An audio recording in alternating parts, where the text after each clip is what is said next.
I'm gonna get to work and get this baby done. Oh, that's this baby done.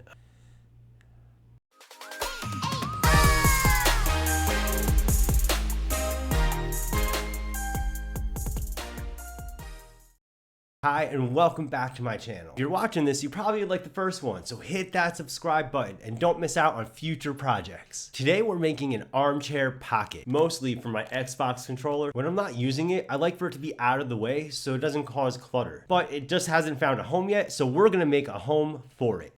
You can find these pocket covers everywhere, but I need to customize mine to hold my controller. I might add in some other pockets later, but this is more of a proof of concept. I have this material, I think it will go with the rest of my apartment. This fabric's a little bit thin though, so I have this other fabric that's a little bit thicker, and I'm gonna marry these two pieces together. It's a little bit more sturdy. I'm also using my trusty sewing machine, hand-me-down from my cousin. This isn't a very fancy model. It's not digitalized. It doesn't have the piece for like cross stitch or embroidery. You can get a lot of really simple projects done around the house with just a basic sewing machine. I'm just going to be doing some basic stitches and might also talk to you a little bit about some hand stitching options. This project is an armchair cover, so let's get the armchair.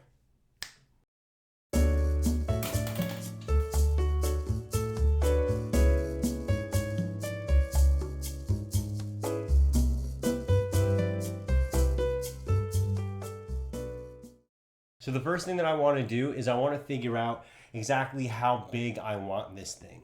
Oh yeah, I think that looks great.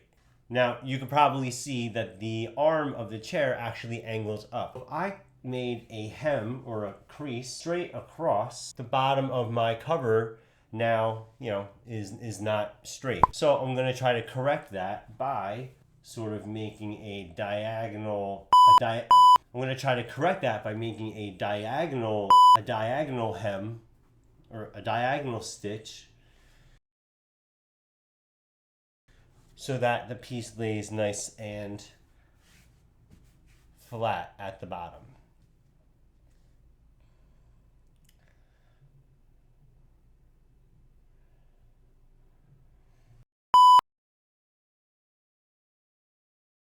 My concern about the controller was that I wasn't going to be able to build a pocket.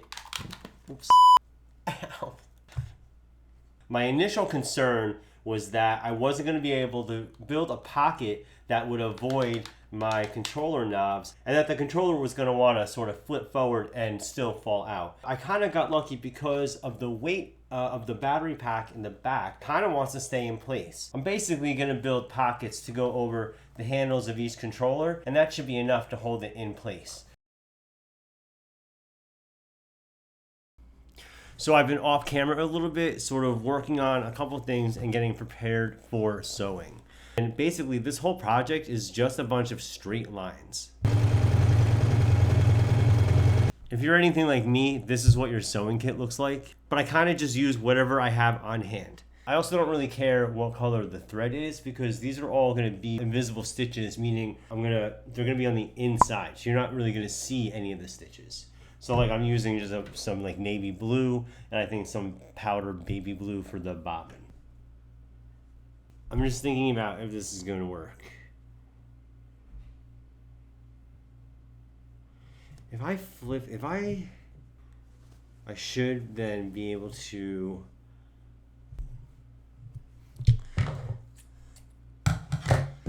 we're going to test it out real quick.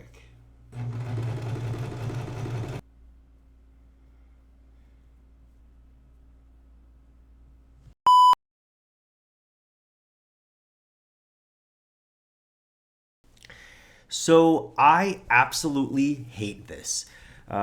This is not coming out, not at all how I wanted it to. This invisible seam that I was trying to make, I think it's mathematically impossible to even create. I thought I was going to be able to fold it inside out somehow. And I realized I kind of went into this without a plan. So I stopped and I just Googled how to make a pocket and came up with an even better plan. So the first thing I did was grab a piece of paper so that I can make a form before cutting out the fabric. And what I realized is that this pocket is going to need some structure when I attach it to the side of the pocket cover. so that it's not all flimsy and so that it sticks out like an actual pocket. So I decided to sew the corners of the walls together to help give it that structure. Once I knew what I needed to sew, I then transferred those lines to the piece of fabric that I cut out. And I went ahead and sewed that off camera, and this is what the pocket looks like. I cut off the bottom corners, don't need those, and here you can see how I sewed the walls together. Oh, and since these aren't invisible anymore, I decided to care about the thread color, and I matched it quite well, I think. Here I'm going to clumsily show you how it will stand up on its own, just trust me. I also went ahead and stitched all the edges to clean it up, and I'm going to sew over my own stitches when I attach this to the cover. I actually really like the way that this came out. The other thing I did was I found a new inside liner. The blue material that I was going to use before it was very flimsy, kind of similar to this fabric that we're using for the pocket. So I found a thicker khaki material that are actually made of khakis. Now, I don't know if any of you do this. I frequently make shorts out of old pants, and then I save the pant legs. They make great painting rags. So I like to keep bigger pieces like this that I can use for all sorts of things. Promise I'm not a hoarder. The other thing that I need to do is make the bottom section the side of the pocket that's gonna tuck in between the arm and the cushion. So I looked around. I swear I'm not a hoarder. I almost don't even want to tell you.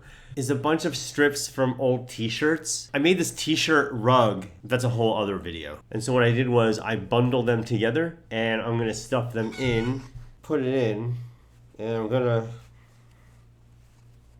sew it up kind of like that. I also went ahead and started making the straps for the controller pocket. It's not gonna be a pocket so much as maybe a little more like a harness.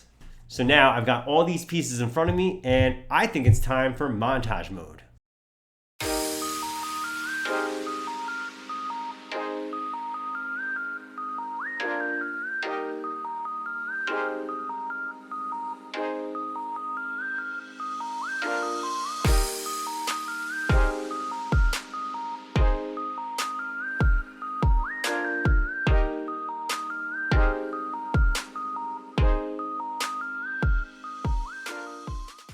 This has been another great project.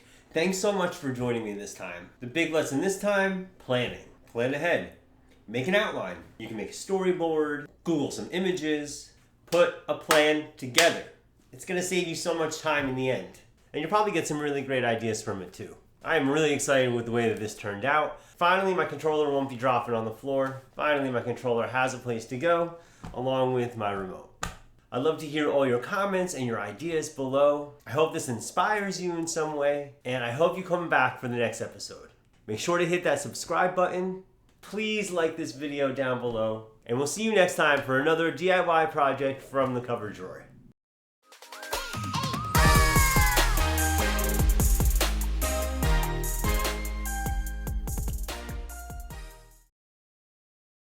Recording. This is Armchair Pockets, video 1.